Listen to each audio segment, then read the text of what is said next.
sampling is also a very important topic as far as your NET examination is concerned, and there is a question every time in almost all the shifts regarding types of research is one important thing, and then data collection is another important thing, and you could also have questions based on research process and also on sampling. Apart from this, you will also need to concentrate on ICT and research, and also thesis writing. As I already told you, you need to know the various parts of research, the MLA, the APA, of course the abbreviations. They ask from simple questions to complicated questions, but then I think sampling techniques, now if you get a hang of the whole thing, it will be very helpful in your examinations. Types of sampling. Sampling is basically divided into two types: probability sampling and non-probability sampling. Probability sampling, as I already told you, you should be remembering the concepts of population and sample. Probability sampling is when every person in the population stands a chance to be a person, or stands a chance to belong to the sample in which you are conducting the research, then that is called as probability sampling.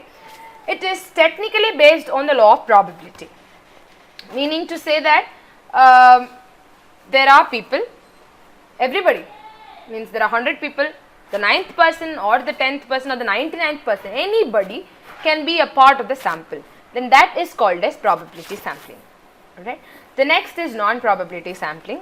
Non-probability sampling is when not everybody can be a part of the research because there are certain constraints. We will look at them in detail. Now moving on to the types of probability sampling.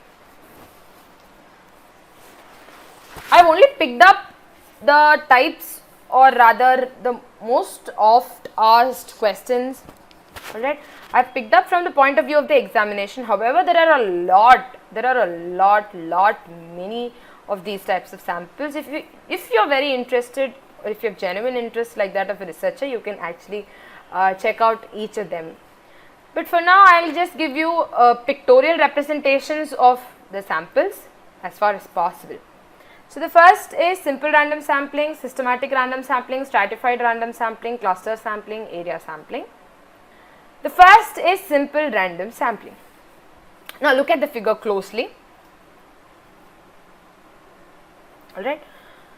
You have 12 participants, and these participants will come till the end, I will tell you.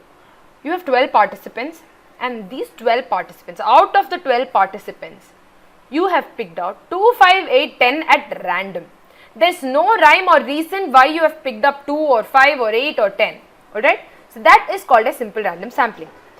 How is this generally done? This is generally done by picking up chits from a hat. You write these numbers on a hat, inside a hat, you put them inside a hat, and then you pick up numbers. So that is simple random sampling. It is done at random, simply at random. Alright. The next is systematic random sampling.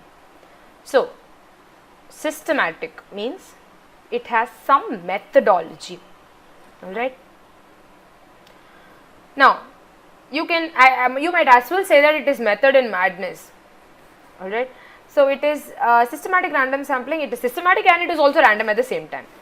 For example, I have to pick up in multiples of 3, 6, 9, 12, 15. If I pick out samples in that order, then it is systematic random sampling. Although it is random, it is still based on some set pattern.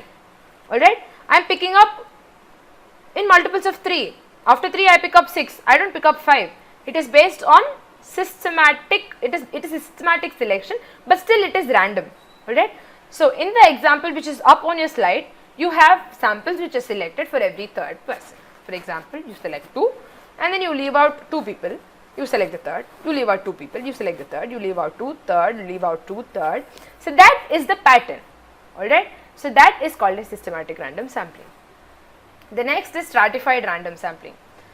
Supposing if you have 12, throughout we have been having 12, so we have 12 participants, and you divide these participants into strata or rather levels. For example, 1, 10, 12 in one strata, 2, 4, 6 in another strata, 7, 8, 11 in another, 3, 5, 9 in another. Alright, you have divided the 12 participants or your population into strata. alright, and from each strata you pick up certain amounts, alright. Here you have picked out 10, 2, 8, 5 at random, alright. So that is called as stratified random sampling. You divide them based on strata and then pick out at random, alright. The next is cluster sampling. Cluster sampling is when you have 12, the population, the count is 12, you divide them into clusters.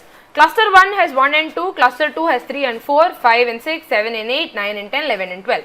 So you have formed 6 clusters and you select the cluster as it is. Alright, unlike stratified, you select the whole of the cluster. Imagine 5, 6 is one cluster, 11, 12 is another cluster. You select both the clusters. So that is called as cluster sampling.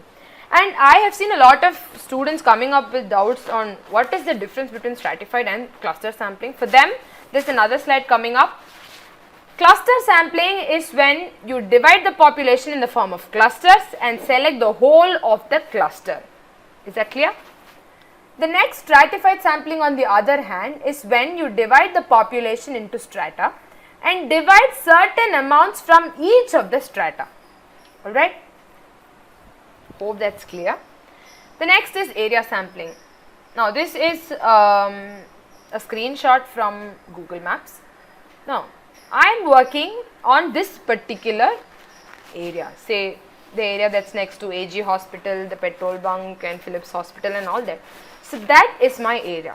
Area sampling is generally based on geographical divisions, alright, and area sampling it might as well be a systematic random sampling. Say in case I select the third street in every area, or the first, the third, the fifth, the odd numbers, those areas, in that case it can be area sampling as well as systematic random sampling, alright. Now moving on to non-probability sampling, what are the most common types? Convenience sampling, snowball sampling, judgment sampling and quota sampling. First is convenience sampling. Convenience sampling is when it is done on the basis of the convenience of the researcher. What am I convenient with? What can I work with? Probably I cannot travel down south, so I eliminate that possibility of traveling down south. So I don't go there because it is not convenient to me. I live in Chennai, so I can only travel in and around Chennai. So that is called as convenience sampling, when it is based on the convenience of the researcher. The next is judgment sampling. Judgment sampling is when it is based on the discretion of the researcher. By discretion I mean to say that it will be good if this person is a part of my research. This person should be a part of my research. Then in that case it is based on the judgment. You can see the researcher, I mean he is the abstract researcher there. He is actually imagining, he is actually thinking of people who if a part of the research could be a better opportunity of getting good results. Alright. Then in that case it is called as judgment sampling. The next is quota sampling. Quota sampling is when quota, as the nomenclature itself signifies, it is based on categories. For example, you have enrollment into colleges based on quota, sports quota and a lot more. So that when it is done based on quota, it is called as quota sampling. Next is snowball sampling. Snowball sampling, I have also given you the image of snowballing, the game snowballing. It is arranged, if you have played the game, you would know that it is arranged in an ascending order. It moves from 1, 3, 5 and like that. So snowball sampling is when you see the first one is closer. So it means to say that snowball sampling is when you have people whom you know based on the researcher's acquaintance. You have got yourself acquainted with few people, so they will be a part of your research, and this number increases, right? Now one person knows 3 other people, so they will be the next, and those 3 people know 5 other people, so they will be the next. So it progresses based on your acquaintances. So that is called as snowball sampling. Alright. Thanks a lot for watching. Do remember to like, share and subscribe.